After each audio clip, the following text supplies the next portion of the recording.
श्रावणी सोमवार निमित्तानं 12वा ज्योतिर्लिंग असलेल्या घृष्णेश्वर मंदिरात दर्शनाकरता गर्दी आहे।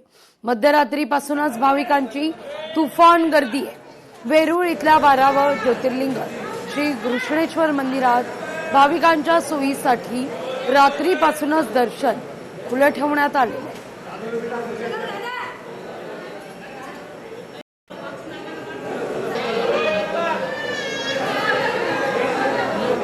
यवतमाळमधल्या ओंकारेश्वर मंदिरात भाविकांची अलोट गर्दी आहे। नागपंचमी आणि श्रावणी सोमवार एकाच दिवशी आल्यानं पहाटेपासूनच भाविक गर्दी करताना दिसतायत।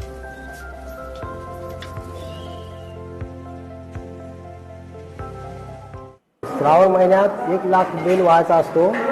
हे आमची परंपरा आहे, 90 वर्षापासून चालू आहे आणि हे प्राचीन मंदिर आहे आणि इथे भक्तांना जे काही आपण मनात ठरवलेलं जे असेल त्याची कामना पूर्ण होते।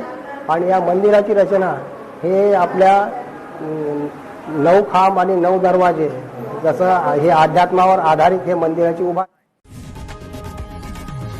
लोकशाही मराठी ऐका, पहा, जागरूक रहा।